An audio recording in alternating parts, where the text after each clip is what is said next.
Hey, my name is Alex. Today we're going to look at a MovNat technique called the cross squat get-up. The cross squat get-up is a common way to transition from a seated position on the ground up to a standing position without using your arms for support. It is a movement that's accessible to many people of varying levels of skill. This movement is a remarkably accurate prediction of a person's physical strength, flexibility, and coordination. A study in Brazil a few years ago that included 2,000 men and women between the ages of 51 and 80 showed a striking connection between longevity and the ability to get up from the ground unassisted by arms or knees. You can begin from a standing position by crossing one leg over the other to get into a crossed standing position. Move your hips back and lower your center of gravity, avoiding rotation of the torso by keeping your chest facing forward. Keep one foot on the ground and rest on the external edge of the other foot. This shifts more weight on one foot, leaning the torso slightly to the side. You can alternatively tilt or pronate both feet to bear the weight on their external edges, which allows you to keep the body weight evenly distributed instead of leaning to one side. Lower your butt to the ground and transition into a cross-open bent sit position. If you're initiating this technique from a supine lying position, that's another good reason to start with some front rocking. Now that you have a general idea of the cross squat get-up, the next step is to give it a try and experience it for yourself. There are a few common inefficiencies in this movement. The first one we're going to address is inefficient rocking technique. This means that you're not really able to use your front rocking to get your weight from your butt to your feet. If you're having trouble with this, it means that even though you're doing the front rocking technique, you're not able to generate enough momentum to get to your feet. You're going to want to engage in a posterior pelvic tilt and really hollow out your chest and abdomen so that you can round your back as much as you can. Don't forget to tuck your chin before rocking back. You might have a hard time with the rock if you're not breathing properly either, so make sure you're exhaling throughout the whole rock as you're rocking back and as you're coming up. Also, on your way up, you can use your arms to swing and generate momentum. You can also use your body to generate the rock. You can try practicing breaking these two elements up into pieces or use them together.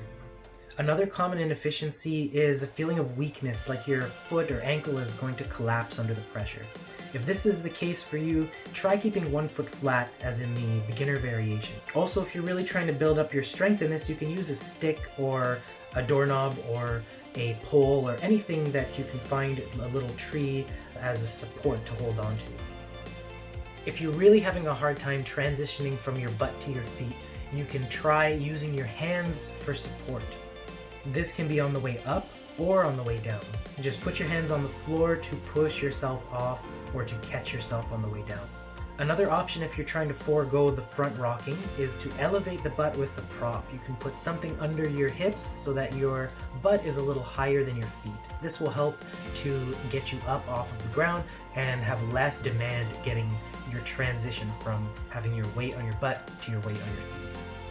If your issue is simply a lack of strength getting from the cross squat position to the standing position, there's two things I would recommend.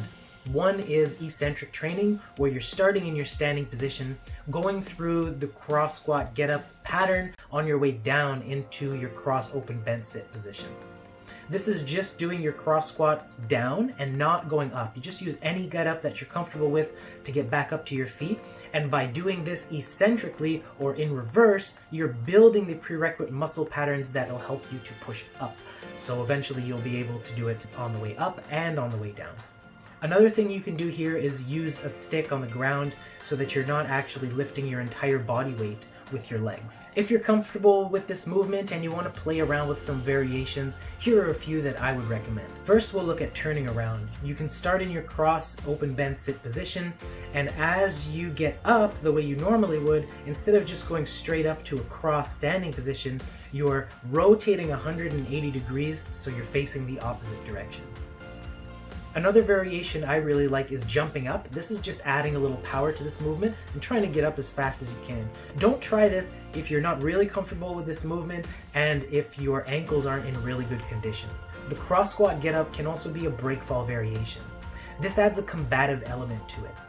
The idea is to pivot 180 degrees on your way down and go directly into a backwards breakfall instead of front rocking or going into a sitting position. Imagine you're being pushed from behind, and on your way down you have the time to pivot to face your opponent and get into a position where your arms and legs are defensive. Finally, we can use the cross squat getup as the foundation for a single leg squat. If you see them one after another, it's easy to see how closely related these are. I hope after this video you've got a better idea of the cross squat getup and some progressions that you can play with and some building blocks you can work with if you have a hard time with it. Thanks for tuning in, and I'll see you next time.